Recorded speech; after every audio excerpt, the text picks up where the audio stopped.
Part 3, the mantra. So I have a mantra. I've been initiated. I've been using it for about 2 years, and I'm using it every day for about 20 minutes. But something else starts seeping in that creates a conflict for me, and that is boredom. So just imagine that you started with the mantra I suggested for beginners, which is so hum. Okay, and imagine now you've been using it every day for 2 years. So hum.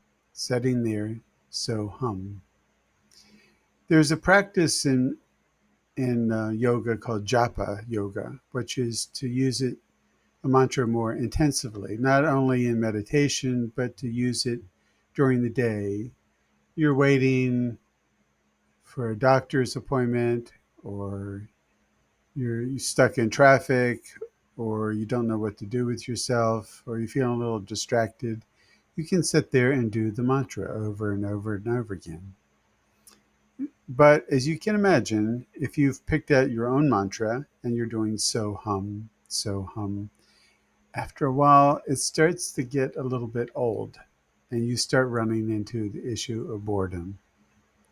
And it's one of the reasons why a mantra is it's better if you get one assigned to you than pick out one of your own, because there's always going to be that seed of doubt. Is this the right mantra? Should I try a different mantra? Should I try this other mantra?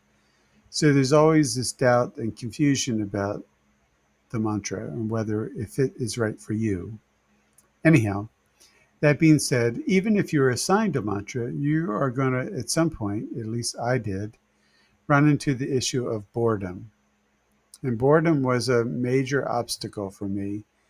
The issue of faith and mantra was resolved pretty quickly, but the issue of boredom with a mantra was more of a struggle and took a much longer period of time. The problem is when you start, you're all gung ho and enthusiastic, and you see some benefits right away. But over time, the benefits come more slowly and more gradually, and sometimes they're more subtle. And sometimes it's hard to connect what's going on with your life with what you're doing with your practice. Sometimes there's a connection, and sometimes there's not a connection that seems to be visible to you. So you might lose faith or lose interest.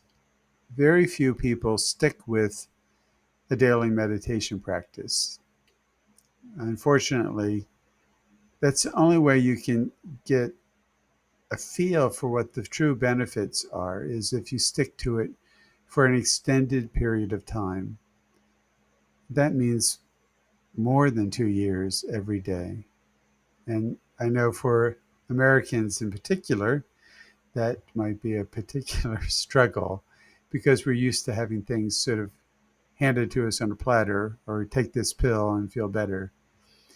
But meditation, and especially mantra meditation, takes much longer to see the long term benefits. They come, but they're more subtle and they take some time to resolve. This also points to, like, what is the purpose of meditation? In the beginning, it's just to feel calm, to give yourself space, to quiet down. You might touch on, being having access to more creativity, having more access to your unconscious. But that is where it starts to get into this swamp, because once you start accessing your unconscious, it starts to get messy. The basic purpose of meditation is not just being calm and being serene and being contented. That's all good and fine. But it's also to give you an inner awareness of your own internal process. So the point of meditation, long term, is to give you an inner awareness of your own internal process. Now, as you might imagine, that gets very messy.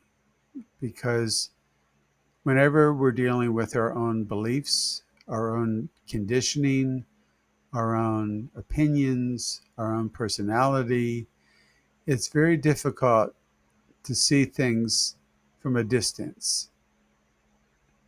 We're very much enmeshed with our own personality, our own conditioning, and we just say, that's who I am. No, that's what you were trained to be. That's what you were conditioned to be. That's what you learned to be. But who you are in essence before the conditioning, without the conditioning, might be totally different. And it takes a while to sort of sort all of that out. And that brings us to this part 3. You have a mantra, you have a meditation. Now what?